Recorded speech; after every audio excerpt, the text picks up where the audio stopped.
Hello, my name is Susan Ida Boucaud, and I'm a storyteller. The telling is a Lucy Maud Montgomery story, and Lucy Maud Montgomery herself was an orphan. And the story is entitled Ted's Afternoon Off. Ted woke up early that morning, earlier than usual, and he leapt out of bed and he went to the window and he looked out and he saw that the sky was an orangey, rosy hue and there was sparkling on the water. And oh, he knew it was going to be a wonderful day. And this was so important to him because for the first time in over 4 years, Ted was going to have the afternoon off. Ever since his mother died, he was placed with the Jacksons. And well, the Jacksons were the type of people that believed that boys like Ted should work hard and they should wear hand-me-down clothes, and they begrudgingly allowed him to go to maybe 3 months of education a year. But other than that, he worked and he worked day in and day out. But for whatever reason, on that day, he was allowed to go to the Sunday school picnic.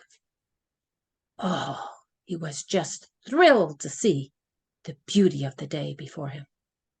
Since he had woken up early, he looked at the wall, and there it was, his father's violin. Oh, he loved that violin.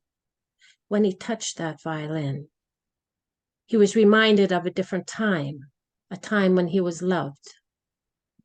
He could hear his mother's laughter. He could hear his father playing the violin. But they had all passed now. He took the violin to himself and he opened the window and sat on the window ledge. And then he played. Oh, that music. It just flowed over the trees, across the fields, and the wind picked it up and just put it into the sky. It was lunch, after lunch, when Mrs. Ross came. Oh, Mrs. Ross was, well, she always looked like she was on the verge of crying every time that she talked. Mrs. Ross was, well, she was a person who took in people's laundry and did people's homes. And she came to Mrs. Jackson and she said, Mrs. Jackson, you know, my sister, she has appendicitis and my daughter's not around. My daughter's not around to take care of Jimmy. And, you know, Jimmy, he's confined to that bed, Mrs. Ross. Is it possible that I could have Ted to come and take care of him? Well, said Mrs. Ross. Well, I tell you what. Ted's got the afternoon off, so it's up to Ted. It's up to him. And so Mrs. Ross went over to Ted. And Ted just cringed. Said Mrs. Ross, Ted, could you please come over and take care of Jimmy? Oh, Mrs. Ross, I have the afternoon off. I haven't had any time off in like over 4 years. Mrs. Ross, I can go to the Sunday school picnic. I can eat. I can play. I can. Mrs. Ross, I really want to go to the Sunday school picnic, Mrs. Ross.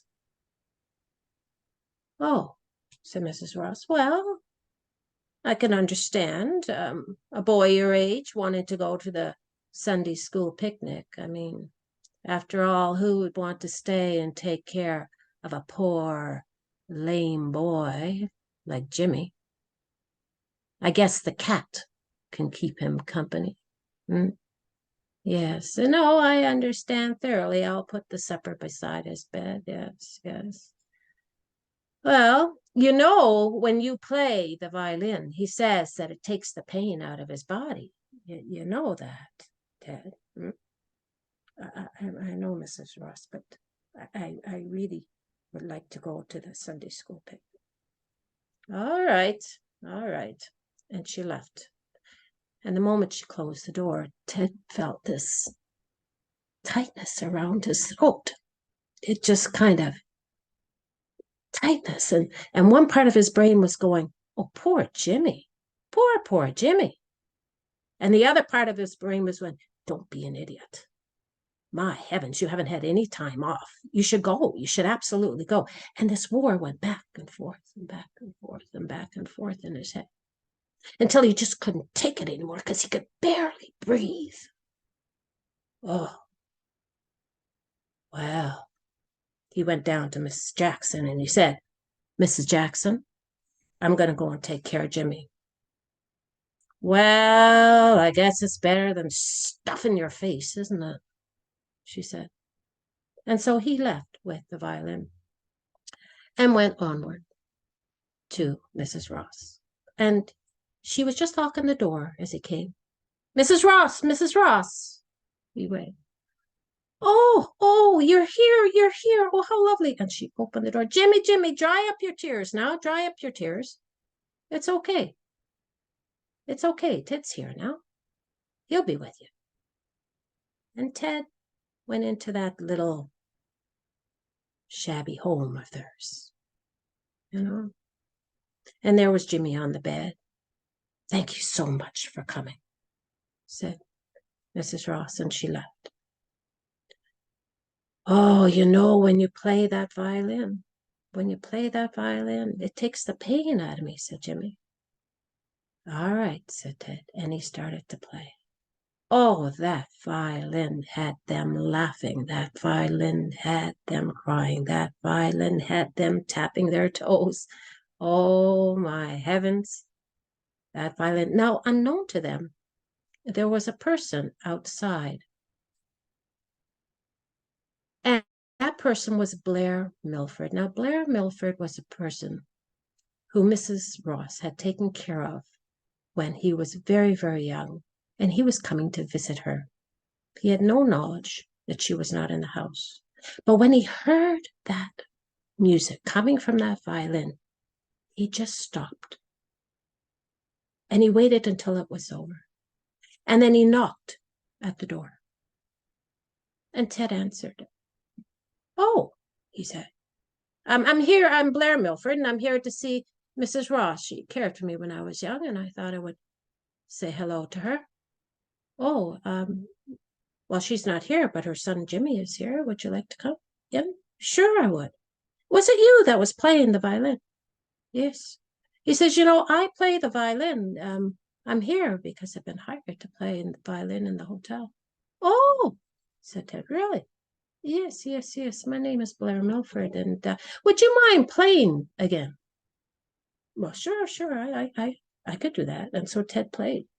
And as though neither Jimmy nor Ted was there, Blair Milford started to talk to himself out loud. This child's a genius, an absolute genius. Oh, my heavens. Listen to the sound coming from that violin.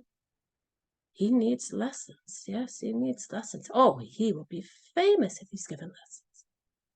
And then when Ted stopped, he said, who taught you how to play?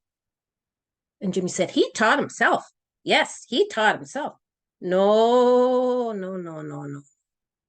No, the music, it just kind of makes itself up inside me, said Ted. It just makes itself inside me. Ah, well, would you like to hear me play? Said Blair. Yes, and so he played. Oh, and both Jimmy and Ted they were thrilled at what they heard.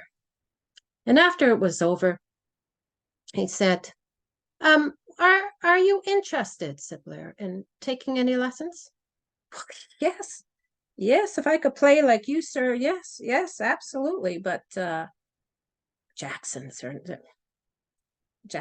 going to allow me to take any lessons, sir. No, they won't let that. They won't let that. Mm-mm. They're not going to give me the time out. You let me take care of that, said Blair. I'll take care of that, if you permit me. Well, sure. And then he left. And Jimmy said, what's that all about? And Ted said, I don't know, but I got a feeling about it. I got a feeling like he's a good man. There's a feeling about it I got about it. Well, Blair Milford was true to his word. He indeed got the Jacksons to permit Ted to have lessons. And he did ask Ted, well, I mean, what time will you practice? He says, well, I can get up early in the morning and practice. And so it was all set. And Ted got his lessons. And after every lesson, Blair Milford would go, amazing. Absolutely amazing. And Ted felt that. He felt that. Just like he felt his father and mother when he played that violin.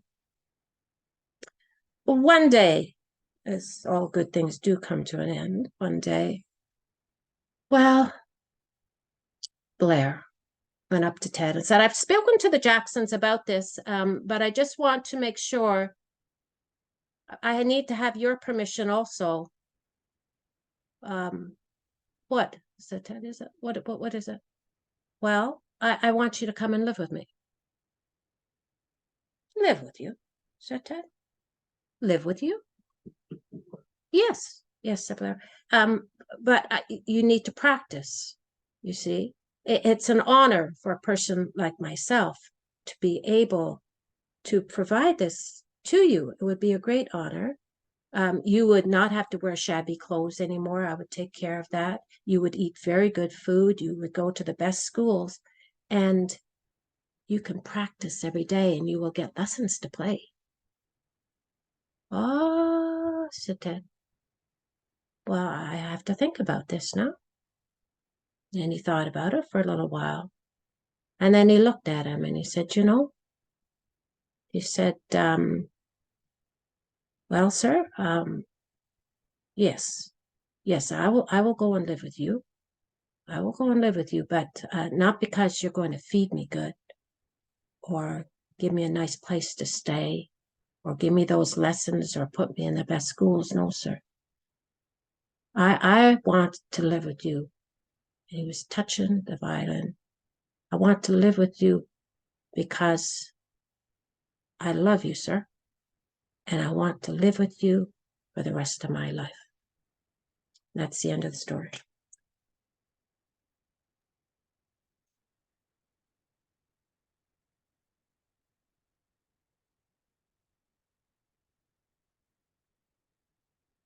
Susan, you have become such a riveting storyteller.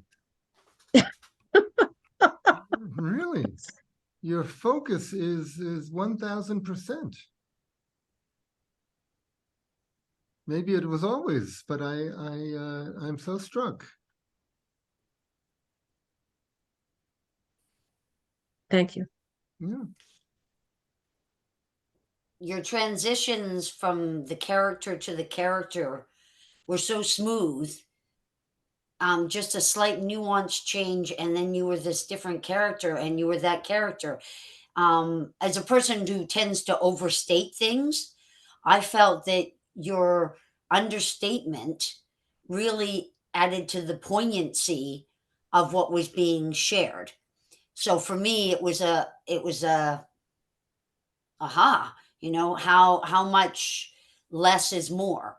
And I really do feel that your focus and your sharing of a tale and the important essence had been pared down to the absolute gem, and it sparkled.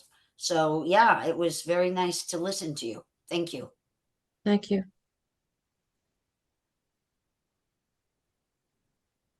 Moira?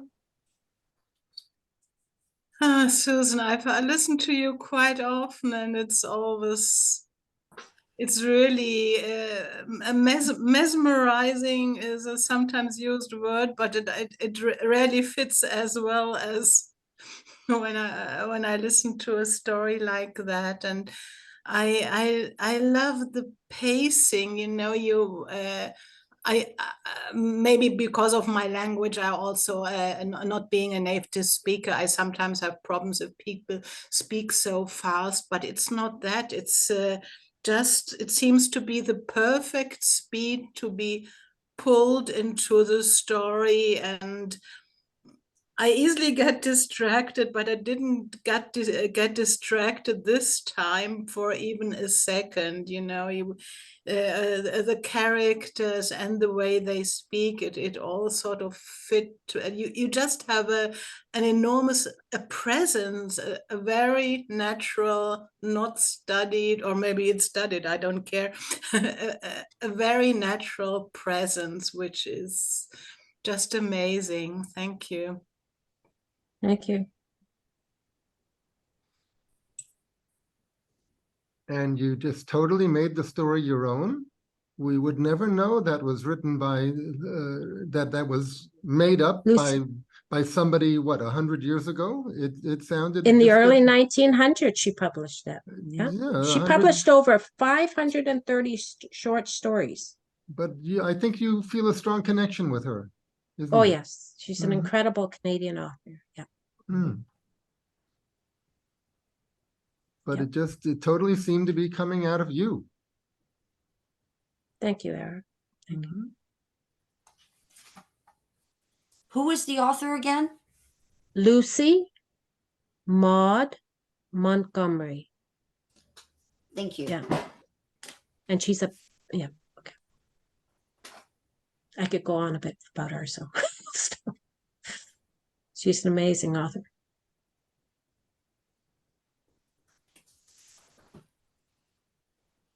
Okay, anyone else?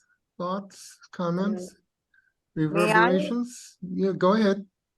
I'm sorry, the video is not on because I'm afraid of being disconnected. That's Uh, fine. yeah, I mean, I just loved the imagery, the song floating out, passing through the leaves and touching the skies. And as Susan was narrating, I could actually visualize the whole thing. And, you know, between Mrs. Jack and the very positive way in which the kid Ted was able to take the whole thing and relish on the fact that he had one afternoon off was very, very well said. Wonderful to have kids like Ted, I guess. Thank you. Susan. Thank you. Okay, thank you again, Susan. Ida?